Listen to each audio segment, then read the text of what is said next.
안녕하세요. 어, 저희 오늘 야곱이랑 요셉 스토리 마무리하도록 하겠습니다. 지난번에 46장까지 필기를 했기 때문에 47장에서부터 50장까지 필기 먼저 하고 그리고 이야기를 진행하도록 하겠습니다. 47장부터 보시면 2절 동그라미, 3절 동그라미, 그리고 3절에 바로가 요셉의 형들에게 묻되 너희 생업이 무엇이냐? 그들이 바로에게 대답하되 종들은 목자이온데 목자 가로 우리와 선조 가로 우리와 선조가 다 그러하니이다고. 자, 그리고 9절은 남순 구절이에요. 야곱이 바로에게 아뢰되 내 나그네 길의 세월이 130년 가로 이니이다. 내 나이가 얼마 못되니 우리 조상의 나그네 길에 연주에 미치지 못하나 험악한 세월 과로 험악한 세월을 보냈었나이다 하고. 자, 11절 맨 끝에 애굽의 좋은 땅 람셋을 그들에게 주어 소유를 삼게 하고 밑줄.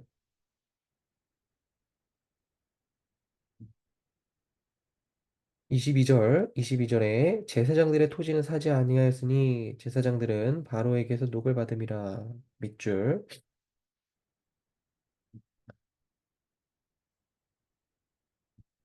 26절 요셉이 애굽 토지법을 세우며 밑줄 그 5분의 1이 바로에게 상납되나 제사장의 토지는 바로의 소유가 되지 아니하여 밑줄.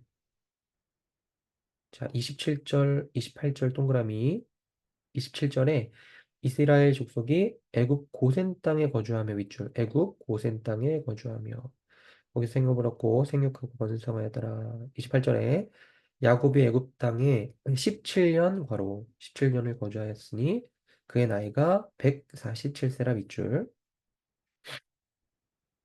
29절 맨 마지막에 어, 애굽에 나를 장사하지 아니하도록 하라 밑줄. 48장 넘어가겠습니다.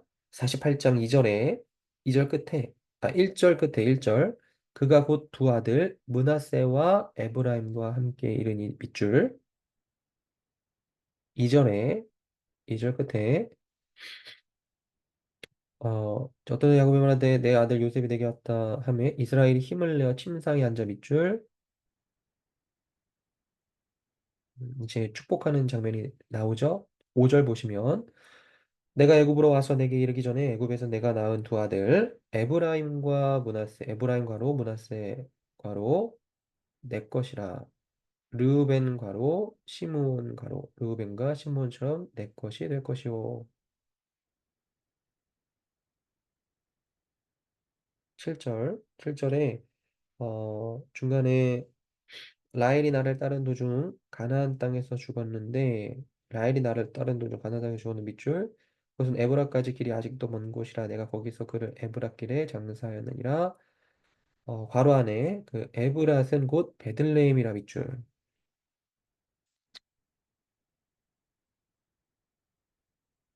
자, 넘어가서 13절 동그라미 14절 동그라미 13절과 14절은 형광펜으로 밑줄 그시면 되겠습니다.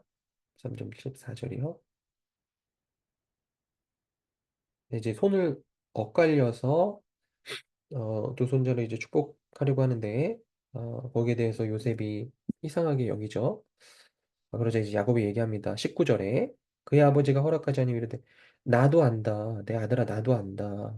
그도 한 족속이 되면 그도 크게 되려냐. 그의 아우가 그보다 큰 자가 되고 그의 자손이 여러 민족을 이루려 하고 19절은 저기 형광색으로 쭉 밑줄 20절도 형광색으로 쭉 밑줄 이스라엘이 너로 말미암아 축복하기를 하나님이 내게 에브라임 같고 므낫세 같게 하시려 하며 에브라임을 므낫세보다 앞세웠더라. 49장 넘어가겠습니다. 제 49장은 열두 아들 축복에 대한 내용이고요. 이 각 아들들을 불러서 이제 축복하는데 우리 아들들의 이름에만 음, 분홍색 형광펜으로 좀 표시하겠습니다. 자, 3절에 르우벤 밑줄.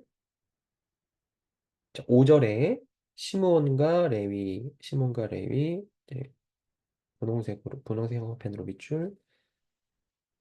8절에 유다야, 유다, 밑줄.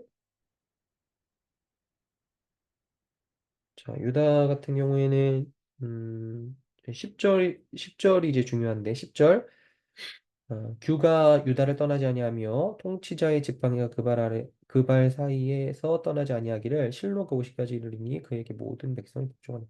요거는 그냥 형광펜으로 밑줄 그어주시고 10절에 규의 괄호, 유다의 괄호, 떠나지 않는 통치자의 지팡이 괄호, 그 발 사이에 떠나지 아니하기를 실로 괄호.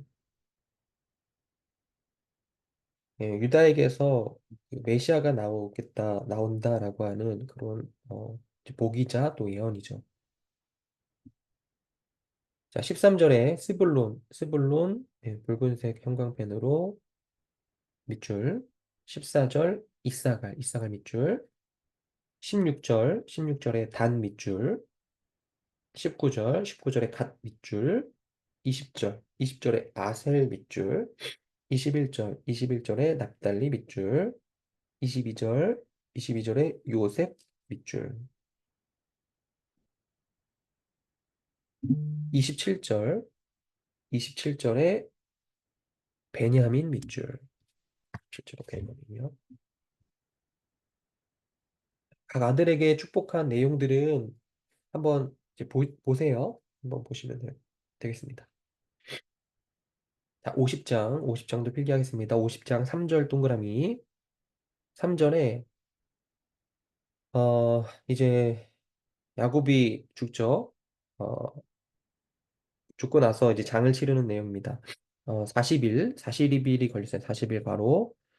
향으로 처리하는 데는 이 날수가 걸림이며 애굽 사람들은 17일 동안 17일 바로 17일 동안 그를 위하여 곡하더라. 그러니까 야곱이 죽었는데 애굽 전역이 17일 동안 이제 곡한 내용이 나오고요. 10절 동그라미. 어, 그들이 요단강 건너편 아닷타정 마당에 이르러 요단강 건너편 아담타작 마당에 이르러 밑줄. 거기서 크게 울고 애통하며 요셉의 아버지를 위하여 7일 동안 애곡하였더니 밑줄. 7일 동안 요셉은 애곡하고요. 11절 중간에 아담마당의 애통을 보고 이르되 이는 애굽 사람의 큰 애통이라 밑줄.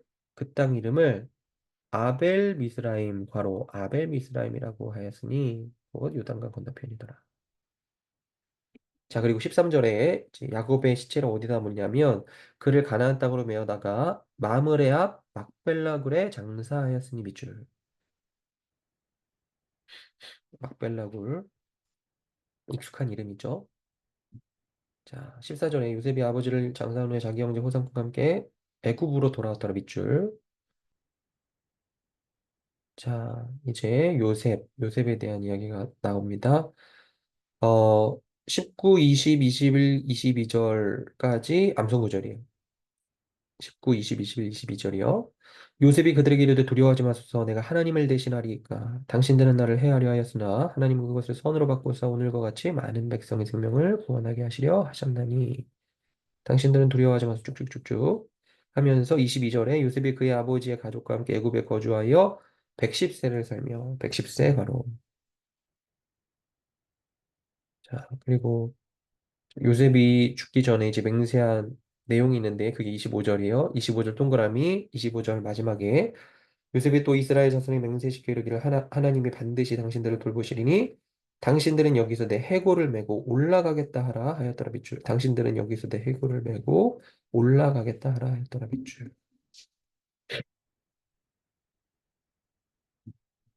그러면은 우리 빨리 한번 보도록 하겠습니다. 야곱 이야기의 마지막이에요. 그래서 정리를 하면 좋겠습니다. 지금까지 우리들이 같이 살펴본 이 야곱을 생각을 해보면 야곱은 축복을 받고 싶은 사람이었습니다. 야곱은 아버지의 축복을 간절히 원했죠. 아버지 이삭은 에서만 편애를 했습니다. 에서가 훨씬 더 나은 사람이었기 때문에 그랬던 거죠. 그러니까 야곱은 아버지 이삭의 축복을 너무나도 갈망한 나머지 에서처럼 분쟁을 하게 됩니다. 이삭이 야곱에게 물어보죠. 넌 누구냐? 그러니까 야곱이 당신의 맏아들 에서입니다. 답을 해요. 야곱은 자기가 아닌 것처럼 분장을 해서 축복을 받고자 했고, 그리고 그 축복을 받긴 했지만, 그때부터 야곱은 엄청난 시련에 휩싸이게 됩니다. 여러분들이 야곱의 인생을 다시 한번 읽어보시면 좋겠어요. 그러면 사실상 야곱은 거의 평생 다른 사람들의 축복을 받지 못했다라는 사실을 발견하게 되실 겁니다. 이 야곱의 인생 전체를 보면요. 야곱을 인정하고 또 높이고 축복하고 그리고 야곱을 안아줬던 사람들은 사실상 없다고 볼 수 있어요. 레아도 야곱을 사랑하긴 했지만 야곱의 인정을 받기를 원했지 야곱을 인정해주는 사람은 아니었습니다. 라헬도 마찬가지였고요. 그렇지만 변치 않는 것이 있었어요. 자, 그건 야곱은 평생을 통해서 하나님의 축복을 계속해서 받아왔다라고 하는 사실입니다. 하나님께서는요, 야곱을 축복하기를 멈추신 적이 없습니다. 그리고 감사하게도 야곱은 변하게 돼요. 이 창세기 마지막 부분인 창세기 47, 48, 49장은 실제로 야곱이 누군가를 축복하는 장면입니다. 47장에 보면 야곱이 요셉 때문에 애굽 왕 바로 앞에 서는 장면이 나오는데 바로를 보자마자 축복을 해버려요. 47장 7절이에요. 요셉이 자기 아버지 야곱을 인도하여 바로 앞에 서게 하니 야곱이 바로에게 축복하며 재밌죠? 바로를 보자마자 축복합니다. 자, 여러분 그 축복은 보통 높은 자가 낮은 자에게 하는 거잖아요. 물론 야곱이 나이를 먹긴 먹었지만 어떻게 감히 이제 바로 앞에서 축복을 한다는 게 좀 이상하게 느껴졌을 거예요. 그래서 바로가 뭐라고 얘기하냐면 축복을 듣자마자 바로가 야곱에게 묻되 47장 8절에요. 네 나이가 얼마냐 이렇게 물어요. 물론 나이는 충분했습니다. 그때 야곱은 130살이었거든요. 어쨌든 야곱은 이때부터 계속해서 누군가를 축복합니다. 요셉의 아들들인 므낫세와 에브라임을 축복하고요. 그리고 자기 아들들을 축복해요. 즉, 창세기 마지막 부분은요. 야곱이 축복하는 그런 이야기인 거죠. 그렇다면 우리는 이렇게 정리할 수가 있습니다. 야곱은요, 축복을 갈망했습니다. 그리고 야곱은 자신이 갈망하는 축복을 사람들로부터는 거의 얻지를 못했어요. 그렇지만 하나님께서는 야곱을 계속해서 축복하고 했고요. 그 결과로 야곱은 변화되었습니다. 그리고 그 변화된 결과는 무엇인가 하니까 요겁니다. 야곱은요, 축복을 갈망하고 축복을 받는 자에서 이제는 축복을 하는 자로 변화가 되었다라고 하는 거예요. 그리고 이것이 축복의 본질입니다. 이것이요, 우리들이 바라야 하는 복, 성경이 약속하는 복의 본질이에요. 저희가 지난번에 복에 대해서 이렇게 나눈 적이 있죠. 우리들은 보통 복을 소유해서 찾는다고요. 복 받는다라고 하면 내가 재산이 많아지거나 내 몸이 건강해지거나 내가 원하는 사람에게 인정을 받거나 명예나 성공을 거두는 것이라고 많이들 생각을 합니다. 그렇지만 성경이 약속하는 복은요, 소유와 가짐이 늘어나기보다는 존재가, 그러니까 복을 받는 그 존재가 변화되는 거예요. 이걸 잘 기억하셔야 됩니다. 여러분들이 평생에 걸쳐서 축복을 받는다면요. 여러분들은 성품과 삶이 더 아름답고 매력적으로 변하게 될 겁니다. 여러분들은요, 더 따뜻하고 그렇지만 담대하고 동시에 더 겸손하면서도 다른 이들을 사랑하는 넉넉한 마음으로 다른 사람들을 축복하는 사람으로 변화될 겁니다. 그리고 너무나 중요해요. 여러분, 나이가 든다고 해서 성품이 좋아지는 건 아닙니다. 오히려 젊었을 때, 어렸을 때 가지고 있는 자기 중심성이 더 강화가 되고, 그리고 소통할 수 없을 정도로 타락해서 더 자기 중심적이고, 더 이기적이고, 더 나쁜 성품으로 변해버리는 경우들이 흔합니다. 그걸 감안한다면, 여러분 생각해 보세요. 여러분들이 성령이 말하는 복이 되는 것, 복이 된다 얘기하죠. 내가 복이 될 것이라 얘기하죠. 복이 되는 것. 즉, 축복을 받았기 때문에 여러분들의 성품이 아름답게 변하는 것은요, 사실 그 어떤 것들보다도 복된 것이다라고 하는 거예요. 여러분들이 계속해서 삶을 통해서 하나님의 축복을 받는다면 여러분들은 정말로 아름답고 매력적인 사람으로 그렇게 변해 갈 겁니다. 야곱이 그랬죠. 야곱이 그렇게 변했어요. 야곱의 마지막 모습이 바로 그런 거죠. 다시 47장 8절로 돌아가서 바로가 물어보죠. 내 나이가 몇 살이냐? 그러니까 야곱이 이렇게 대답해 줍니다. 47장 9절에요. 야곱이 바로에게 아뢰되 내 나그네 길의 세월이 130년이니이다. 내 나이가 얼마 못 되니 우리 조상의 나그네 길에 연주에 미치지 못하나 험악한 세월을 보내었나이다 하고 얘기해요. 험악한 세월을 보냈습니다. 얘기합니다. 맞는 말이죠. 야곱의 생애를 돌아보면 어린 시절부터 장성하기까지 야곱은 아버지의 사랑을 받지 못했습니다. 야곱, 야곱이 아들들을 편애했잖아요. 근데 야곱도 편애 때문에 고통당했던 엮이는 과정에서 자랐습니다. 그리고 나서 축복 한번 받고자 큰 실수를 하죠. 네, 사기를 쳤습니다. 그리고 그 사기를 친 것 때문에 아주 가혹한 고통을 당합니다. 네, 형에게 죽임당할 뻔해서 도망치죠. 도망치고 나서 자기가 살던 고향에서 1000km나 떨어진 산촌 라반의 집에 가지만 거기서 20년 동안 착취를 당해요. 그리고 그곳에서 원치 않는 여자와 강제로 결혼도 합니다.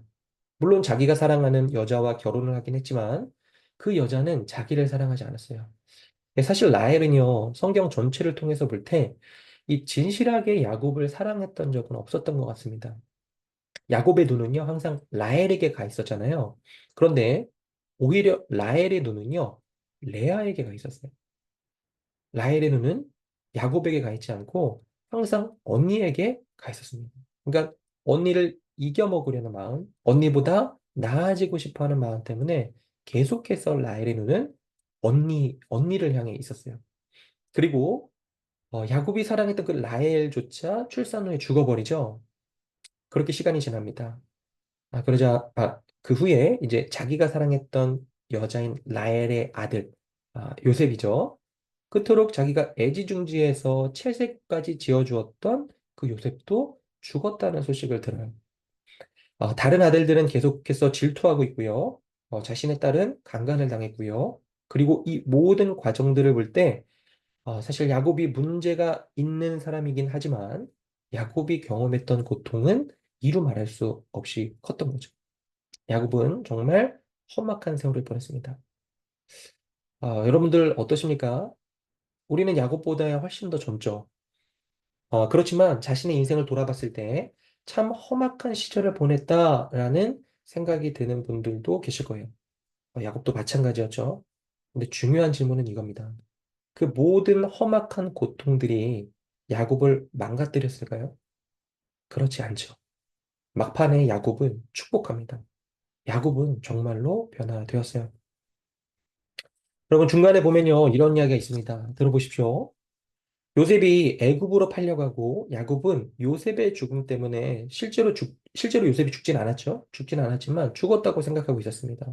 그렇기 때문에 굉장히 큰 고통을 겪죠. 그런데 그 이후에 무슨 일이 벌어지냐면 야곱이 잘 먹고 잘 살다가 갑자기 가뭄이 옵니다. 그래서 먹고 살 게 없어졌어요. 그리고 애굽에서는요 요셉이 그 와중에 총리가 됩니다. 그리고 요셉의 지혜 때문에 애굽에는 먹을 게 많았죠. 이제 야곱과 그의 가족들이 굶어 죽게 생겼으니까 요셉이 애굽에 있다고는 상상도 못하고 애굽으로 가서 곡식을 얻어야겠다 해서 먹을 걸 구하러 요셉의 형들이 갑니다. 형들이 갔는데 총리 대신인 요셉을 만나게 되죠. 형들은 요셉이 요셉인 줄 모릅니다. 그냥 총리라고만 생각을 해요. 그런데 요셉은 알아보죠. 내 형들이 왔구나. 그러면서 대화를 나누다가 요셉이 너희들 곡식 가지고 싶어? 그러면 동생 데리고 와 해서 이야기를 하죠. 이렇게. 동생은 베냐민이죠. 그러니까 요셉의 입장에서는 자기 동생 베냐민이 정말 보고 싶었을 겁니다. 그래서 베냐민을 데리고 오라 이야기하죠. 그리고 형들은요, 곡식을 좀 얻긴 했지만 거의 아무것도 얻지 못한 채 다시 집으로 돌아가요.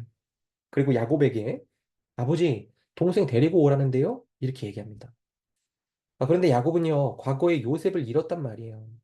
그러니 베냐민을 잃는 것이 얼마나 고통스러운 일인지를 알겠죠. 그러니까 반대할 법도 합니다. 여러분, 야곱은요, 일생을 통해서 항상 움켜쥐려고 하는 사람이었어요. 야곱은 자기가 욕망하는 걸 무엇이든지 어떤 꾀를 내서든지 꼭 가져야 만족하는 사람이었어요. 그런데 이때 놓아줍니다. 창세기 43장 14절에 보면 이렇게 얘기를 해요. 전능하신 하나님께서 그 사람 앞에서 너희에게 은혜를 베푸사 그 사람으로 너희 다른 형제와 베냐민을 돌려보내게 하시기를 원하노라. 내가 자식을 잃게 되면 이르리로다. 여기 그 사람은 요셉을 말하는 거죠. 근데 야곱이 내가 자식을 잃게 되면 이르리로다 말을 해요. 여러분 보십시오. 이렇게 변한 야곱은요, 낯설게까지 합니다. 그러니까 야곱은 원래 약탈자였어요. 그 이름 그대로 말이죠. 그런 야곱이 이스라엘로 변했습니다. 그러니까 하나님을 의지하고 신뢰하는 사람으로 변했어요. 하나님께서 돌려보내시기를 간절히 원한다. 그렇지만 잃어버린다면 잃어버릴 것이다. 이렇게 얘기하잖아요. 왜 그렇게 됐습니까? 자, 정리가 필요해요. 우리가 야곱의 삶을 잘 생각을 해보면 야곱은 늘 누군가의 인정을 갈망하는 사람이었다 했죠. 야곱이 늘 사랑하는 사람이 있었습니다. 그리고 그가 사랑하는 사람, 그렇게 사랑하는 사람의 인정과 사랑을 갈망하는 사람이었어요. 젊은 시절에는 이삭이었습니다. 조금 더 시간이 지나고 나서는 라헬이었고요. 이후에는 라헬의 아들로부터 늘 그는 인정을 받고 사랑받기를 원했어요. 그리고 재밌게도요, 늘 그가 인정받고 사랑받기 원했던 바로 그 사람들은요, 야곱을 인정해주지 않았고요. 야곱은 평생을 통해서 자신의 마음을 두고 갈망했던 그 어떤 것들로부터도 위로를 받지 못한다는 사실을 알았을 겁니다. 그리고 그 긴 과정을 통해서 야곱은 하나님을 원망하기도 했을 것이고 언젠가는 분노하기도 했겠지만 시간이 지나고 나서야 야곱은 깨닫습니다. 그 누구도 나를 완전히 인정해주지 않지만 하나님은 나를 인정해 주신다는 걸요. 그 누구도 나를 축복해주지 않았지만 하나님께서는 계속 야곱을 축복해주고 계셨다라고 하는 거죠. 그럼 보십시오. 혹시나 우리들 중에 과거의 고통 때문에 이 사람들에게 인정받거나 받아들여지는 일을 경험하지 못했던 그 고통 때문에 나의 삶이 지금 망가진 것이다라고 생각하시는 분들이 계시거든요. 혹은 나는 변하기 어렵다라고 생각하는 분들이 계시다면요. 하나님께서 여러분들을 버리지 않는다라는 사실을 기억하시길 바랍니다. 그분이 우리를 축복하세요. 주변에 여러분들을 축복하는 사람이 아무도 없을지 모릅니다.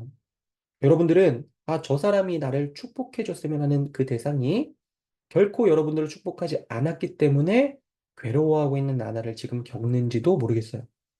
그 대상은 누군가에게 짝사랑하는 사람일 수 있고요. 누군가에게는 직장 상사일 수 있고요. 누군가에게는 그냥 인간관계에서 만나는 어떤 집단일 수 있습니다. 그리고 그 대상이 누구든지요. 그들이 여러분들을 축복하지 않는다 할지라도요.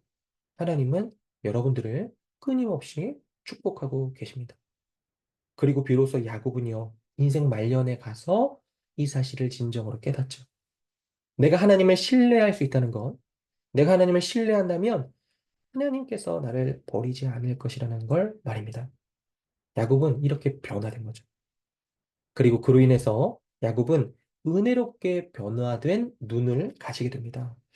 창세기 48장이 그걸 이야기해줘요. 야곱은 47장에서 애굽의 고센 땅으로 오죠. 그리고 야곱이 애굽으로 온 뒤에 17년이 또 지납니다. 이 야곱이 147살이 되었을 때 거의 죽기 직전이 되죠. 그리고 그의 눈은 어두워졌습니다. 요셉이 자기 아들 둘을 데리고 와요. 둘의 이름은 므낫세와 에브라임입니다. 이 므낫세가 첫째고요. 에브라임이 둘째입니다. 데리고 와서 축복을 해요. 그리고 야곱이 두 손을 뻗치죠. 당시의 장자, 첫째에게는 오른손을 찾아 둘째에게는 왼손을 얻는 것이 관습이었습니다. 왜냐하면 장자가 더 높으니까요.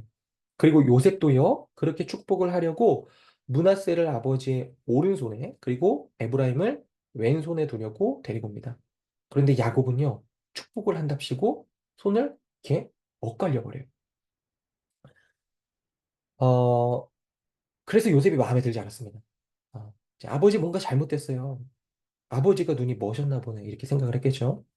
야곱이 아버지 이삭에게 축복을 받던 그 순간에 이삭도 눈이 멀었었잖아요. 요셉도 야곱을 보면서 그렇게 생각했던 겁니다. 그렇지만 야곱은요, 이때 절대로 눈이 먼 게 아니었어요. 인생에서 가장 찬란하게 볼 때였습니다.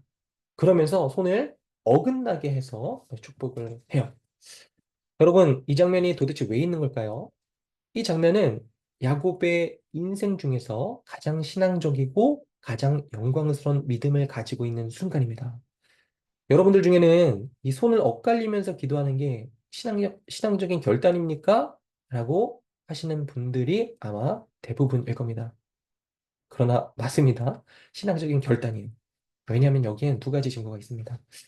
첫 번째는요, 지금 야곱이 두 손자를 축복하는 문맥에서 하나님이, 그러니까 성경이 야곱을 지칭할 때 단 한 번도 야곱이라고 지칭한 적이 없다는 사실이에요.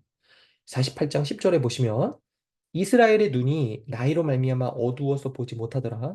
요셉이 두 아들을 이끌어 아버지 앞으로 나아가니 이스라엘이 그들에게 입맞추고 그들을 안고 14절도 보시면요.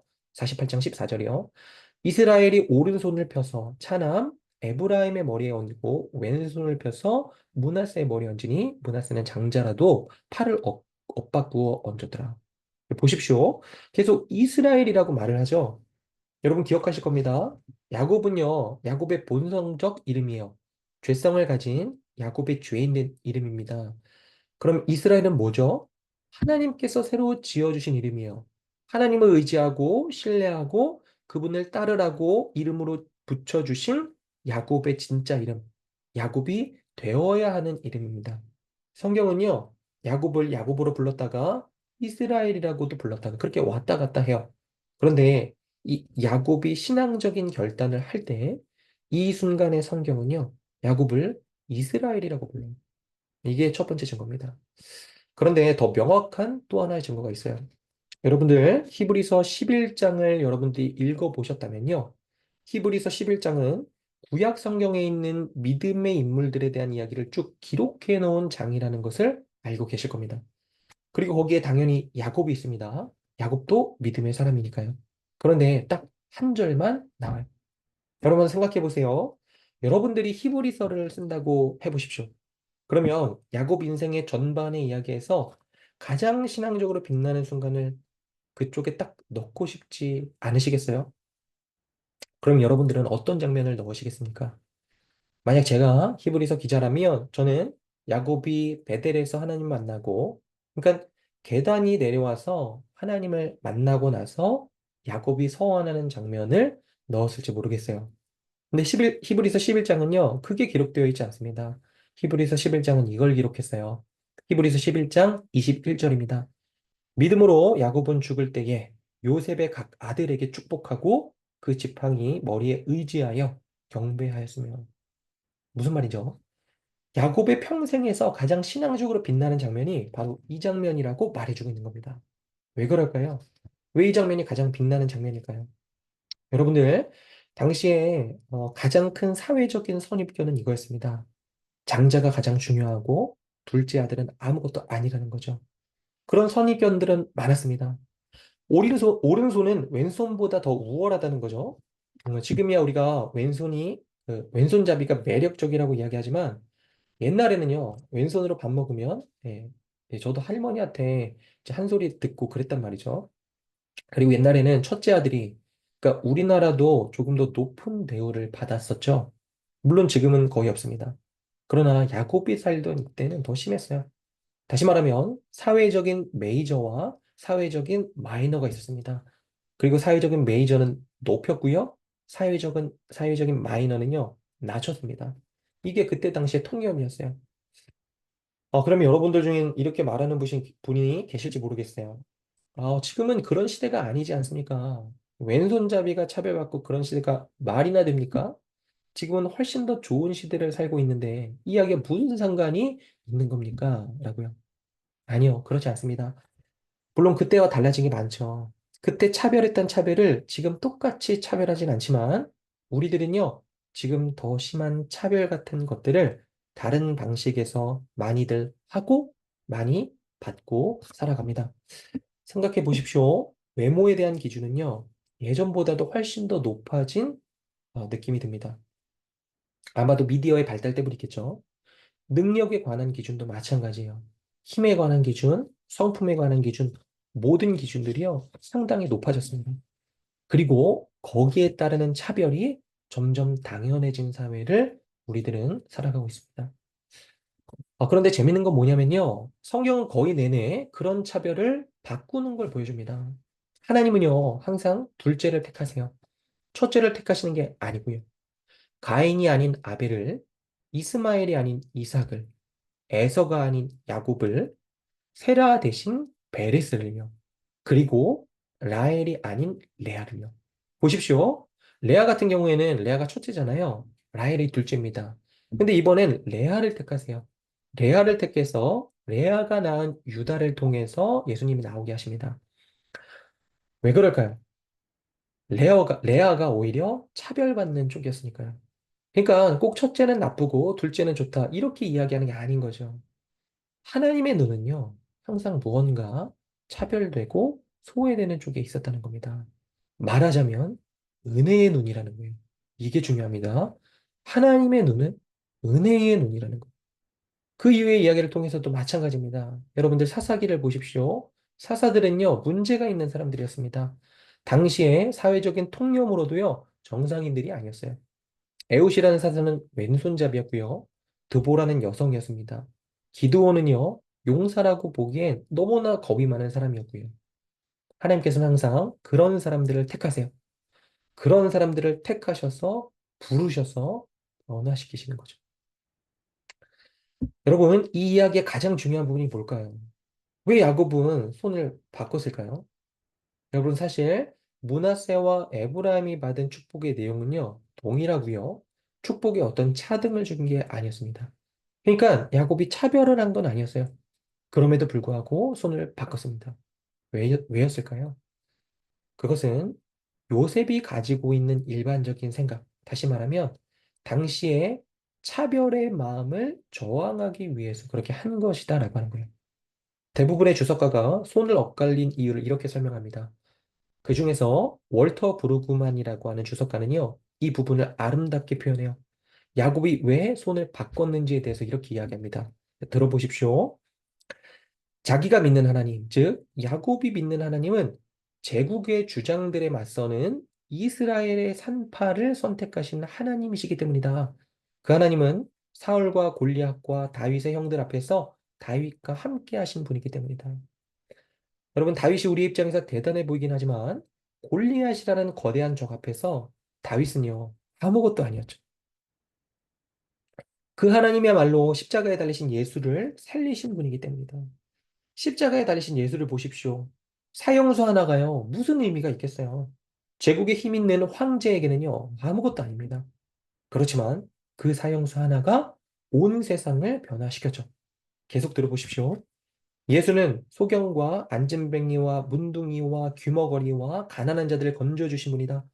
그가 건져주신 그 무리들은 장자권의 온갖 선입견들로부터 소외된 이들이다. 보십시오. 하나님께서는 그런 분이시라는 거예요. 하나님은 늘 고아들의 아버지셨고 과부들의 남편이셨습니다. 하나님께서는 늘 사회적인 이웃들 중에서 아웃사이더들에게 관심을 가지셨어요. 하나님께서는 늘 실패하고 버림받은 사람들을 주목하고 계셨습니다. 그리고 그들을 택하셔서 부르시고 그들을 인도해 주셨죠. 물론 이런 생각을 하시는 분들이 계실지 모르겠어요. 나는 사회적으로 괜찮은 사람 같은데 외모도 나 정도면 괜찮고 아니죠. 예, 이런 의미가 아닙니다. 여러분 중에 그런 사람이라 하더라도요. 여러분들은요. 삶에서 실패와 고통을 경험하실 거예요. 여러분들은 인정받지 못한다는 순간을 경험하실 겁니다. 그때에 하나님의 눈은 어딜 향하고 계시는가? 이 이야기예요. 그리고 야곱은 거의 평생 마이너로 살았습니다. 태어나서 이삭에게 차별받으면서 살았어요. 야곱은요, 예쁨 받는 스타일이 아니었단 말이에요. 한 번도. 그래 놓고서 지도 예쁨 받는 스타일이 아닌 주제에 예쁨 받지 못하는 사람들을 늘 차별하는 그런 사람이었습니다. 야곱은 레아를 버렸죠. 늘 라헬을 쫓았습니다. 야곱은 늘 마이너에 있으면서 눈은 메이저를 쫓았어요. 평생을 말이죠. 그리고 그 메이저는 늘 야곱의 우상이었습니다. 그리고 그 모든 과정들을 겪으면서 야곱은요, 하나님이야말로 자신의 이 연약함과 죄성을 다 알고서도 나를 버리지 않으시고 계속해서 축복하시는 분이라는 것을 알게 된 겁니다. 야곱은 비로소 이 지점에서 하나님을 깨달아요. 하나님이 자기를 택하셨다라는 것이 자기가 자격이 있어서가 아니고 자격이 없음에도 불구하고 택하셨다는 것. 내가 못난 사람인데도 불구하고 내 죄와 자기중심성과 연약함을 다하심에도 불구하고 나를 축복하셨다라는 것을 깨닫죠. 그때 야곱은요, 축복받을 만한 자격이 없는 사람들을 축복하는 사람이 됩니다.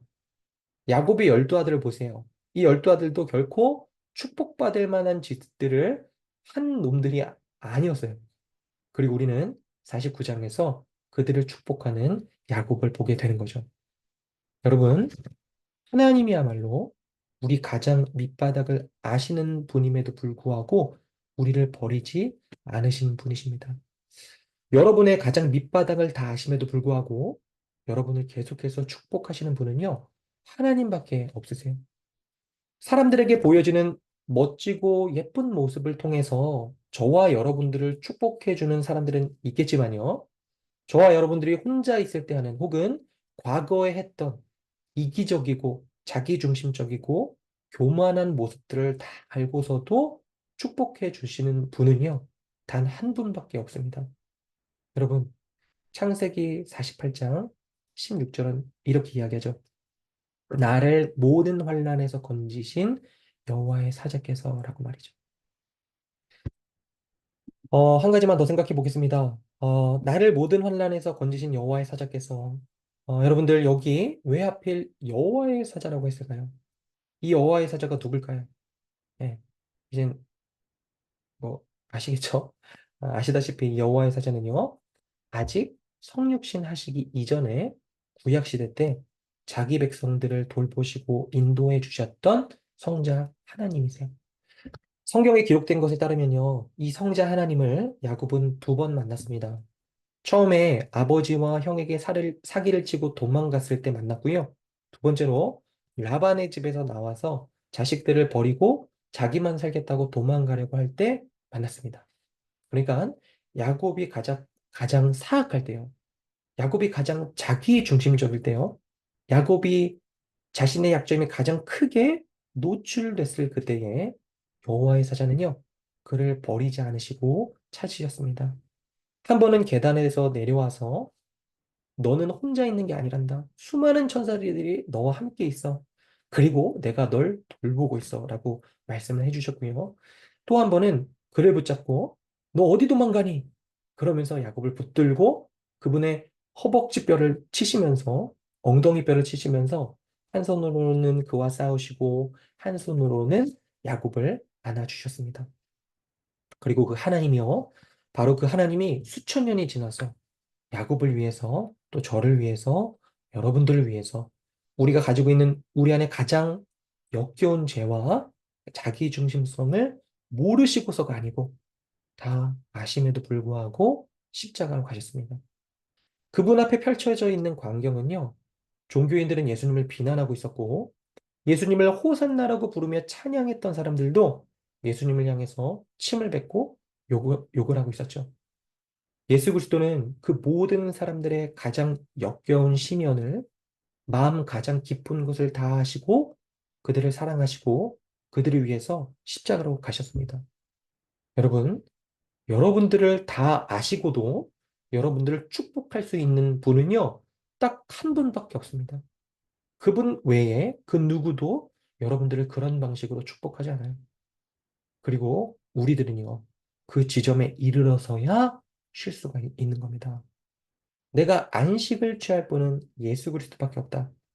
나의 가장 깊은 악의 시면을 보고도 나를 사랑하시는 분은 그분밖에 없다. 이렇게 고백할 수 있을 때에야 여러분들의 영혼은요, 참되게 쉴 수가 있습니다. 여러분, 정말로 그분밖에 없어요. 여러분들이 그분의 축복을 받고 살아가면 살아갈수록 여러분들은 변하게 될 겁니다. 그리고 다른 사람들을 축복하게 되실 거예요. 여러분들의 눈이요. 하나님의 눈이 가 있는 곳에 은혜로운 눈이 바라보는 그곳에 멈추게 될 겁니다. 그리고 여러분들은 위로를 받게 되실 거예요. 네, 야곱의 이야기는 이렇게 정리하고요. 요셉의 이야기를 보도록 하겠습니다. 우리는 요셉의 인생에 관한 이야기를 들었고요. 그 인생이 꿈으로 시작해서 마지막에 그 꿈이 어떻게 성취되는지에 관한 이야기로 마무리된다고 볼 수 있을 것 같아요. 물론 요셉의 이야기에서 용서에 관한 주제가 굉장히 중요한데 이게 빼놓을 수 없죠. 근데 이게 제가 다루진 않았습니다. 그래도 어, 이 꿈 이야기를 하고 마칠게요. 네. 뭐 나중에 다룰 수 있을지 모르겠어요. 자, 창세기 50장 보시면 50장은 이 요셉의 장례식에 대한 이야기입니다. 그리고 우리들은 이 부분을 보면서요. 이 죽음과 꿈의 성취를 생각을 해야 돼요. 여러분들 요셉의 꿈이 뭐였는지 기억하시죠? 창세기 37장 7절과 9절에 요셉이 형들에게 자신이 꾼 꿈을 이렇게 자랑합니다. 우리가 밭에서 곡식단을 묶더니 내 단은 일어서고 당신들의 단은 내 단을 둘러서서 절하더이다. 9절에 요셉이 다시 꿈을 꾸고 그 형들에게 말하 이르되 내가 또 꿈을 꾼즉 해와 달과 열한 별이 내게 절하더이다 하니라. 여러분 요셉이 이 꿈을 꾸었을 때가 17살입니다. 그때 요셉은 내가 말이야. 내가 지금 비록 나이가 어려서 그렇지 형들 너네들보다 똑똑하고 나는 감독자고 형들은 일이나 하는 사람들이고 형들은 아무것도 아니야. 내가 최고지. 라는 생각을 가지고 있는 교만한 어린아이였습니다. 그런데 그 교만한 어린아이가 이런 꿈까지 꿨으니 나는 더더욱 높아지겠구나. 나는 너희들의 위고 너희들은 내 밑이야. 내가 모든 걸 통치할 거야. 내가 짱이야. 이렇게 생각을 했겠죠. 이게 17살의 요셉이 꿨던 꿈의 모습입니다. 그리고 시간이 지나죠. 요셉이 이 꿈을 꾸고 말한 것 때문에 형들이 어떻게 했죠? 죽이려다가 이집트의 형들이 팔아버려요. 그리고 그 결과 어떻게 되냐면 노예가 됩니다. 노예가 되었을 때 아마 요셉은 자신이 꾸었던 꿈, 이거 걔 꿈이구나. 이렇게 했을 거예요. 그리고 더 이상 밑바닥이 없을 줄 알았는데 밑바닥이 더 있었죠. 지하실, 감옥에 가게 됩니다. 그때야말로 이런 생각이 들었겠죠. 내가 꾸었던 꿈, 이건 아무 의미가 없는 꿈이었구나라고 말이죠. 그리고 또 시간이 지나요. 그런데 그러다 자신이 생각하지 못했던 방식의 삶을 하나님께서 주십니다. 결국에는 총리가 되죠. 자, 아마 요셉은요, 그때 이렇게 생각했을 겁니다. 정말 많은 사람들이 그럴 거예요. 해와 달과 열한 별이 요셉에게 절하는 이 꿈이 요셉이 총리가 되었을 때 이루어진 것이라고 생각을 할 겁니다. 요셉도 그렇게 생각했을 거예요. 내가 총리가 됐네. 그 꿈이 성취된 것인가? 아니요. 시간이 지났습니다. 요셉은 총리로 뭘 했겠어요? 총리로 요셉이 해야 되는 일은 이집트를 섬기는 일이었습니다. 이집트를 통치하고 다스릴 뿐만 아니라 섬기는 일이었어요. 그리고 시간이 지나서 형제들이 곡식을 구하러 오게 되죠. 요셉은 형제들을 일부러 모르는 체 하면서 훈련시키지만 동시에 형제를 섬깁니다. 그리고 아버지 야곱을 장사하죠. 이 모든 일들은요, 섬기는 일이었어요. 여러분, 50장 15절에 보면 아버지 야곱이 죽은 후에 형제들이 요셉에게로 옵니다. 형제들이 와서 두려워해요. 야곱, 이 아버지 야곱이 죽었으니 요셉이 우리를 해코지하지 않을까? 이렇게 생각을 했던 거죠. 50장 15절에 보시면 요셉의 형제들이 그들의 아버지가 죽었음을 보고 말하되 요셉이 혹시 우리를 미워하여 우리가 그에게 행한 모든 악을 다 갚지나 아니할까 하고 네, 그렇게 두려워하면서 요셉에게 말을 해요. 우리를 살려줘 라고 말이죠. 자신들에게 악을 갚지 말아달라고 얘기합니다. 그러면서 18절에 보면 이렇게 말을 해요. 그 형들이 또 친히 와서 요셉의 앞에 엎드려 이르되 우리는 당신네 종들이니이다. 자, 보십시오. 형들이 다 요셉에게 엎드렸어요. 해와 달과 열한 별들이 지금 요셉에게 절하고 있습니다. 여기에서 만약 처음 17살 때 요셉이었다면 형들과 아버지, 어머니가 다 자기한테 절하는 모습을 보면서 이것들 내 말 들어라. 이런 식으로 생각을 했을 겁니다. 그런데 실제 벌어진 일들은 무엇이죠? 그렇게 절하니까 요셉이 이렇게 말을 한단 말이에요. 50장 19절에서 21절이에요. 요셉이 그들에게 이르되 두려워하지 마소서 내가 하나님을 대신하리이까 당신들은 나를 해하려 하였으나 하나님은 그것을 선으로 바꾸사 오늘과 같이 많은 백성의 생명을 구원하게 하시려 하셨나니 당신들은 두려워하지 마소서. 내가 당신들과 당신들의 잔을 기르리이다 하고 그들을 간곡한 말로 위로하였더라. 여러분 여기 위로하였다는 말은요. 섬겼다라는 말로도 바꿨을 수 있습니다. 무슨 말이죠? 지금 해와 달과 열한 별이 요셉에게 절하고 있습니다.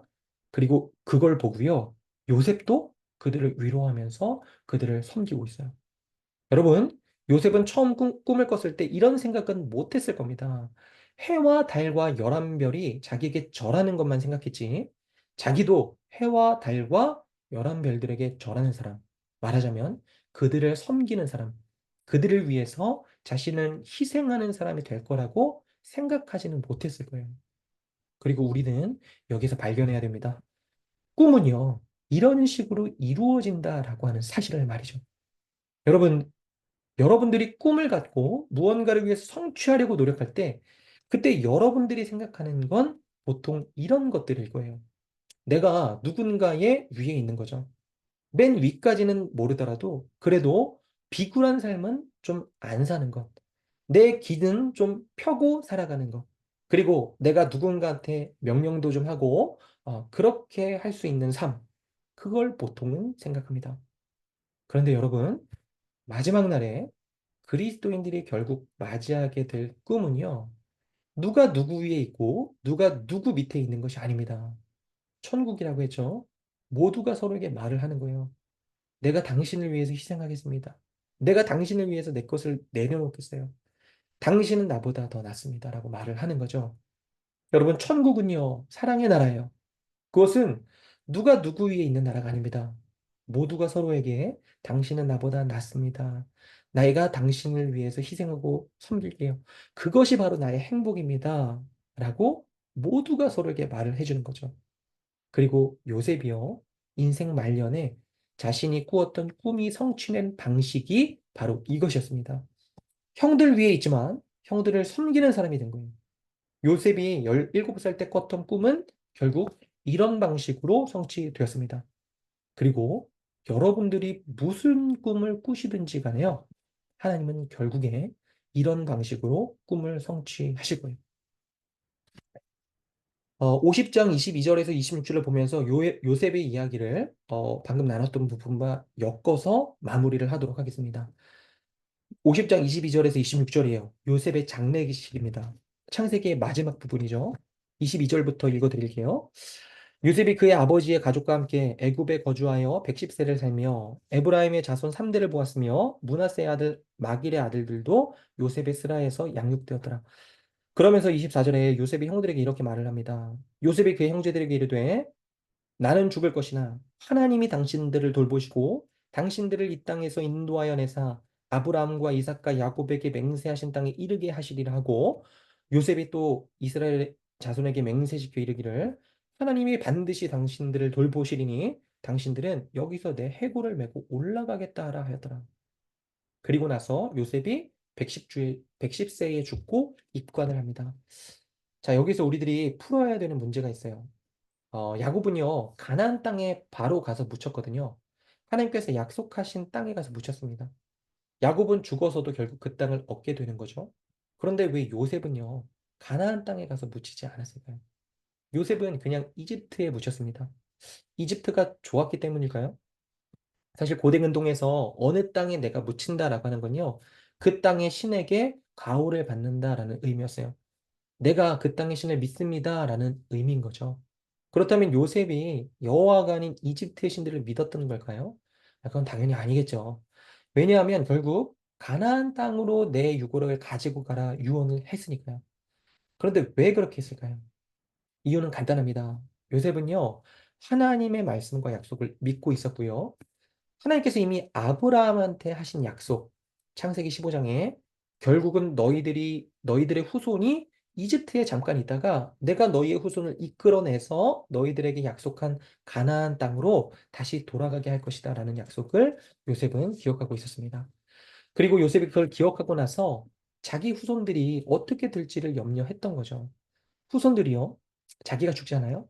실제로 당장 출애굽기 1장에만 봐도 그 이야기가 나오는데 요셉 자신이 죽잖아요. 그러면 자기를 기억하지 못하는 다른 왕이 일어나서 지금이야 이스라엘 백성들이 잘 먹고 잘 살지만 조금 있으면 이스라엘 백성들이 학대받을 것을 알고 있었습니다. 예측하고 있었어요. 그러니 이런 거죠. 요셉 이후에 이스라엘 백성들, 그 사람들이 요셉의 무덤을 보잖아요. 그러면 그 사람들은 이렇게 생각을 하는 거죠. 과거에 요셉이 있었지. 요셉은 총리였어.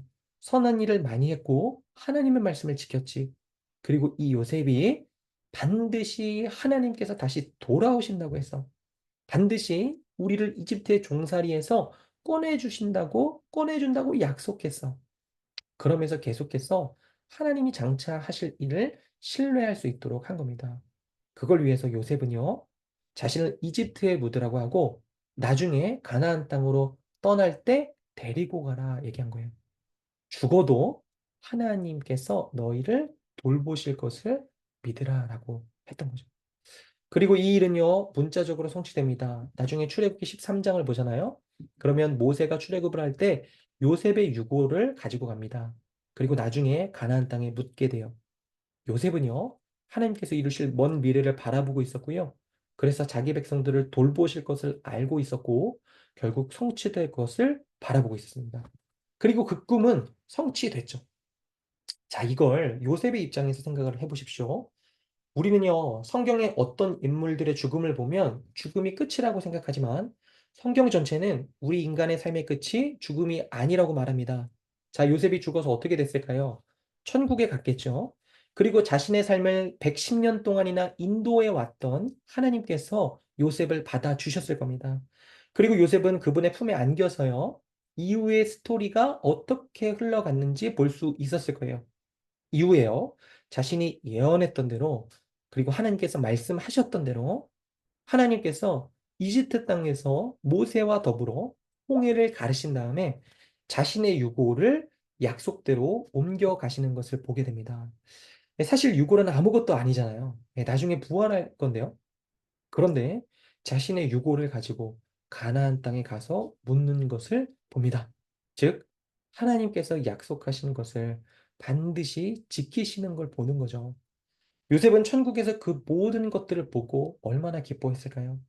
그리고 요셉이 그렇게 자신의 유골이 가나안 땅에 묻히는 것, 즉 하나님의 말씀이 성취되는 것을 보고 기뻐하고 난 뒤에 또 시간이 흐르게 됩니다.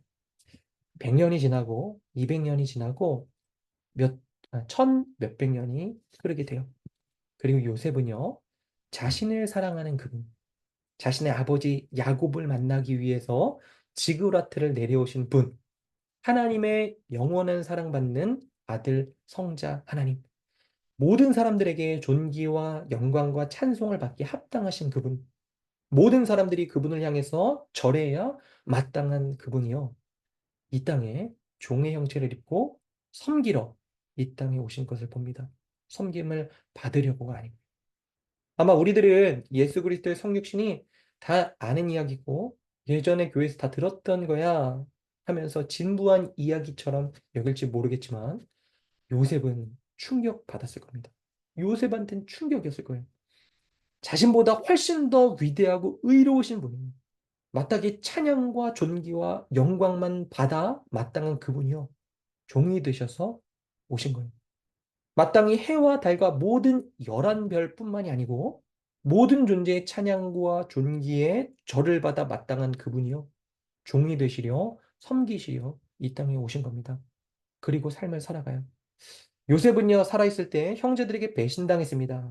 그런데 이분은요, 잘못한 게 없는데도, 아무것도 없는데도 배신당했죠. 그리고 십자가에 달리십니다. 보십시오. 요셉의 꿈은요, 사람들이 자기를 섬기는 것뿐만 아니라 자기도 사람들을 섬기는 방식으로 이루어졌습니다. 그리고 요셉은요, 신이 십자가에 달리시는 방식으로 사람들의 종이 되어서 사람들을 섬기는 걸 봅니다. 요셉은 자신이 상상했던 것보다 훨씬 더 위대한 방식으로 자신의 꿈이 성취되는 걸 보게 되는 거예요. 해와 달과 열한 별이 나한테 절하는 건 아무것도 아닙니다. 신이 나를 위해서 일해요. 신이 나를 위해서 종의 형체를 입고 나를 섬기는 종이 되셨습니다. 신이 자기 제자들, 자신을 배신할 그 제자들을 위해서 무릎을 꿇고 수건을 허리에 동이고 그리고 제자들의 발을 씻기시는 걸 봅니다. 그리고 그분의 섬김을 받는 사람이 기쁨으로 사람들을 섬기기 시작할 때 우리들은요, 하나님께서 창세전부터 우리를 향해서 정해놓으신 꿈을 이루시고 성취하시는 걸 보는 거죠. 여러분 이해가 되십니까? 이것이 꿈이 궁극적으로 성취되고 완성되는 방식입니다. 해와 달과 열한 별은 하나님께 절해야 됩니다. 모든 존재들이, 모든 인간들이 하나님께 절해야 돼요. 그런데 하나님께서도요, 무릎을 꿇고 그들을 섬기셨습니다. 이것이 꿈의 완성인 거죠. 여러분, 이 사실을 우리가 굳게 믿는다면 우리는 어떻게 변화되게 될까요? 우리가 사람들을 섬기고 예수 그리스도를 섬길 때 우리는 예수 그리스도께서 우리의 찬양과 영광을 받으심과 동시에 그분께서도 우리를 섬기시는 것을 보게 될 겁니다. 정말이에요. 지금도 그분은 우리를 위해서 그 일을 하고 계십니다. 여러분들 항상 그리스도를 바라보셨으면 좋겠어요. 네. 야곱과 요셉의 스토리 이렇게 마무리하면서 창세기 이야기는 이렇게 해서 마치도록 하겠습니다. 예, 고생하셨고요. 나 앞으로도 갈 길이 먼데 끝까지 힘내서 저도 힘내고 여러분들도 힘내서 성경을 같이 공부한다는 또 성경을 통해 하나님과 하나님의 일하심을 아는 것의 기쁨을 정말로 누리는 그런 시간이 되었으면 좋겠습니다. 예, 고생하셨습니다. 마치겠습니다.